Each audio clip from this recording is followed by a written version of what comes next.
The Prophet ﷺ says, and this is the wisdom behind this hadith. The Messenger ﷺ says, يُبْتَلَى الرَّجُلُ عَلَى حَسْبِ دِينِهِ. A person will be tried with hardship, with challenges, trials, according to the level of his iman, according to the level of his faith and his deen. أَشَدُّ النَّاسِ بَلَاءً الْأَنْبِيَاءِ. The people who receive the most or the hardest trials are the prophets. Then the ones nearby in iman. Then the ones nearby, and so on and so forth. A person will be tried according to the level of their faith. Why? If Allah subhanahu wa ta'ala loves the prophets most and the righteous ones most, according to the level of your iman, of your taqwa, Allah loves you. So why does Allah send more trouble when He loves more? Because trial is good. Ultimately, there is so much wisdom and benefit in trials. But the thing is that most of us are short-sighted not to notice that. It's the wisdom of Allah subhanahu wa ta'ala. Many times, Allah sends opportunities our way, and when we see them, we consider them to be trouble. We consider them to be problems. We consider them to be challenges that will wreck our life, that will destroy our life. But in reality, these are gifts from Allah subhanahu wa ta'ala. Consider the life of the Prophet sallallahu alaihi wasallam himself. In Mecca, 13 years he's calling the people to Islam, saying to them, I am showing you the way that can take you from your path to the hellfire, and I'm guiding you to the way leading to eternal happiness, to the pleasure of Allah, to paradise. That's what every human being has in his own heart as an intrinsic talent, to search eternal happiness, to search the pleasure of Allah, to search the ultimate state of resourcefulness. It's been put in the heart of every human being. Yet what was the response? He was challenged. He was persecuted. His companions were tortured, were killed in front of his eyes, and he couldn't do anything. What was the outcome? The best nation ever brought forth to mankind. History was written with actions of the companions of the Prophet ﷺ who went through these very trials. Ask yourself the question, who are the best Muslims in the history of Islam? Who are they? The companions of the Prophet ﷺ. The Messenger ﷺ makes that clear when he says, إِنَّ أُمَّتَكُمْ هَذِهِ جُعِلَتْ عَافِيَتُهَا فِي أَوَّلِهَا. This nation of yours, the best state of it, the best of it, has been in the early stages of it. And in another hadith, the Prophet ﷺ says, خَيْرُ النَّاسِ قَرْنِي. The best of humanity, the best of people ever are my generation. Why? Who are the best among the companions? That's another question. Who are the best of the companions? The ones who, when they had contact with the world, with the outside world, they transformed the face of the earth. They were the leaders of Islam for about 60 years after the life of the Prophet ﷺ.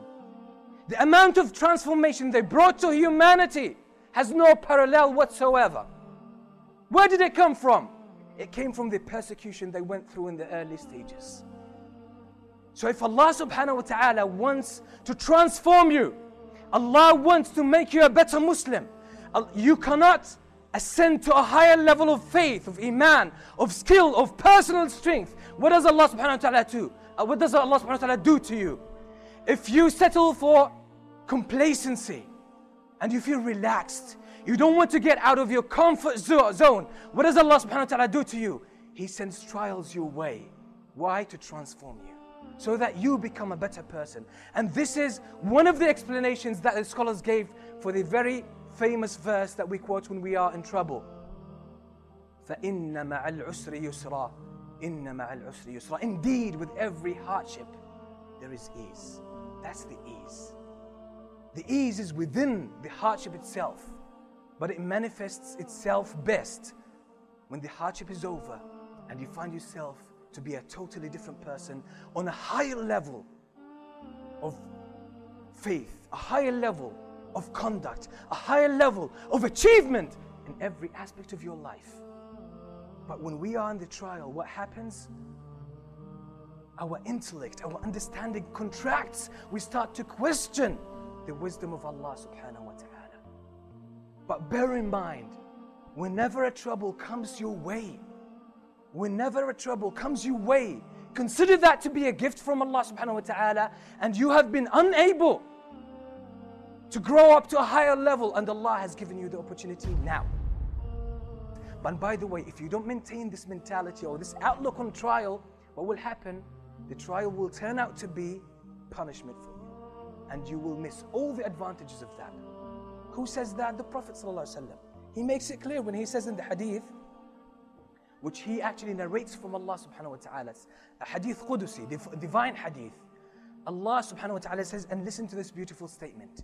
He says, أَنَا عِنْدَ ظَنِّ عَبْدِي بِي فَلْيَظُنَّ عَبْدِي بِي مَا شَاءَ. Wallahi, by this hadith you can live your life without trouble, with internal peace that can never be disrupted. I am to my servant as he thinks about me. What do you think about Allah? I am to my servant as he thinks about me. So when the trial comes your way, what are the thoughts that you have to have about Allah subhanahu wa ta'ala? If you maintain good thoughts that are in accordance with the names and attributes of Allah, and this is why if you want to attain this high level, you need to learn the names and attributes of Allah. That He is the most wise, He is the omnipotent. His knowledge encompasses everything. There's no value learning these without applying them in our lives. So when you know that Allah is the most wise, the trial comes your way, you know that everything happens by the permission of Allah. It happens by the permission of Allah, and Allah is wise. It must be good for me. I'll trust Allah and I'll march forward, and I see what opportunity Allah has put in my way through this trial. I'll see through it, and I'll be able to get to savor the rewards of that. The Prophet ﷺ one day came to this companion, and the companion had fever. He was dehydrated, and he was in severe pain. The Prophet ﷺ says to him, it's a mercy from Allah. It's a trial, so be patient. The Prophet ﷺ is trying to teach him the same wisdom. The man says, no, it's hell for me. It's punishment. The Messenger ﷺ then said, then it is. The way you see it, this is how you will react to it, and this is what you will get at the end. When Allah tests you, Allah wants you to grow higher. The Prophet ﷺ makes it clear in a very beautiful hadith. He says that Allah subhanahu wa ta'ala sometimes has a high level of reward in Jannah for a person. Allah has dedicated or has allocated a high rank for a person in Jannah. And the person is so complacent that he doesn't do actions, he doesn't do righteousness, he doesn't contribute to qualify to that rank. So what does Allah subhanahu wa ta'ala do? So Allah tries him in order to scrape off his sins, so he grows to qualify for that rank. So maintain that notion as you go through trials. The trials we go through have been tailored for us, but we need to have the right understanding, the right impression about Allah subhanahu wa ta'ala.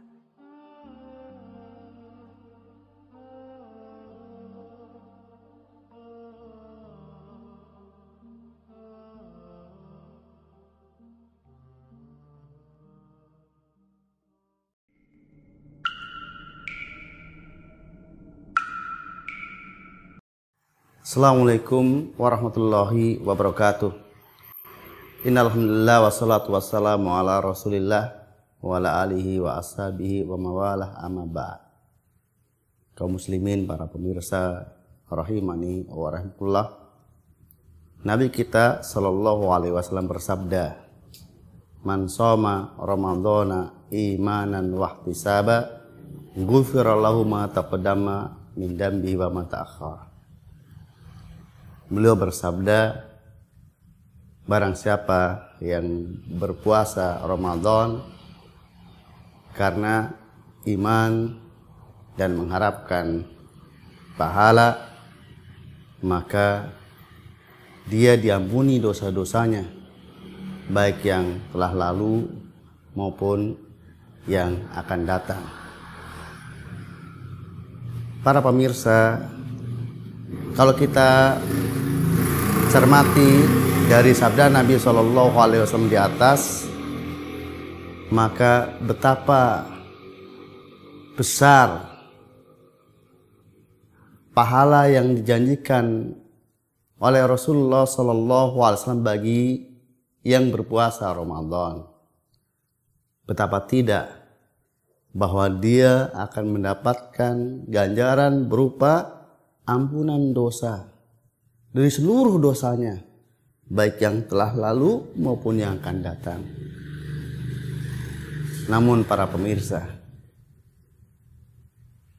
kalau kita cermati lebih dalam, bahwa ternyata untuk mendapatkan ampunan dosa dengan sebab puasa tidak semudah yang dibayangkan, karena di dalamnya ada 2 persyaratan yang disyaratkan oleh Nabi kita Muhammad SAW, yaitu imanan wahtisaba. Dengan landasan keimanan dan juga ihtisab. Nah, apakah yang dimaksud dengan 2 persyaratan tersebut? Yang pertama terkait dengan keimanan. Maka untuk dikatakan seseorang itu bahwa puasanya dilandasi dengan keimanan, yang pertama dia beriman secara umum, dalam arti bahwa orang yang berpuasa tersebut harus orang yang beriman. Artinya secara pribadi dia memiliki keimanan yang sah.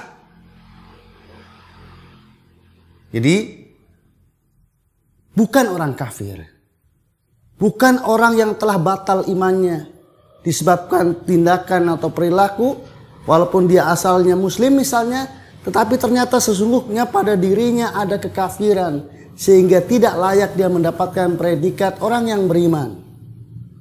Kemudian yang kedua, yaitu dia beriman tentang wajibnya puasa Ramadan tersebut. Ini terkait dengan syarat keimanan. Kemudian yang kedua, yaitu ihtisaba. Syarat yang kedua, ihtisaba, mengharapkan ganjaran. Bahwa yang dimaksudkan seseorang yang berpuasa itu meniatkan dengan puasanya mendapatkan pahala, yaitu pahala akhirat. Dan pahala akhirat yang terbesar adalah melihat Allah Ta'ala di surga. Jadi dia mengharapkan ganjaran di mana Allah Ta'ala mengganjarnya di akhirat. Maka bukanlah puasanya hanya semata-mata dia mengikuti kebanyakan kaum muslimin berpuasa. Nggak enak kalau tidak puasa. Atau berpuasa dalam rangka untuk supaya sehat. Atau berpuasa demi mendapatkan kenikmatan duniawi. Tetapi dia berpuasa untuk mengharapkan pahala akhirat. Ganjaran yang disediakan oleh Allah di akhirat, di surga kelak. Dan apabila ternyata dia puasanya tidak memenuhi 2 persyaratan di atas, maka ya dia tidak mendapatkan apa yang dijanjikan oleh Rasulullah di atas, berupa ampunan dosa. Apakah ada di sana orang yang berpuasa yang tidak mendapatkan ganjaran? Banyak. Sebagaimana sabda Nabi SAW, rubba shaimin laisa min siyamihi ilal ju'al atas. Betapa banyak orang yang berpuasa tetapi tidaklah dia dapatkan dari puasanya kecuali lapar dan dahaga. Sebagaimana juga beliau bersabda, laisa lillahi hajah. Atau beliau menyampaikan, man lam yada qala zur wal amila bihi laisa lillahi alaihi hajah fi ayada ta'ama wa syarabahu. Tidak ada, barang siapa yang tidak meninggalkan perkataan yang dusta, yang buruk, dan mengamalkan amalan yang buruk, maka tidak ada kepentingan bagiullah untuk terkait dengan dia meninggalkan makan dan minumnya. Artinya tidak mendapatkan sesedikit pun dari makan dan minumnya, tidak mendapatkan ganjaran sama sekali. Ini menunjukkan bahwasanya di sana ada orang-orang yang dia telah lapar dan dahaga dengan puasanya, tapi yang itu saja yang didapatkan, hanya lapar dan dahaga. Nah, di samping dua syarat di atas tentang keimanan dan juga ihtisab dengan penjelasan yang telah disampaikan, tentunya dia juga harus memenuhi syarat dan rukunnya puasa. Sehingga dia sah secara fikih dan juga dia layak untuk mendapatkan ganjaran yang besar, yaitu berupa ampunan Allah Ta'ala atas dosa-dosanya, baik yang telah lalu maupun yang akan datang. Mudah-mudahan kita bisa menyiapkan diri untuk menghadapi Ramadan dengan keimanan yang benar dan dengan betul-betul mengharapkan pahala di sisi Allah Ta'ala. Demikian, mudah-mudahan bermanfaat bagi kita semuanya. Wabillahi taufiq wal hidayah. Wassalamualaikum warahmatullahi wabarakatuh.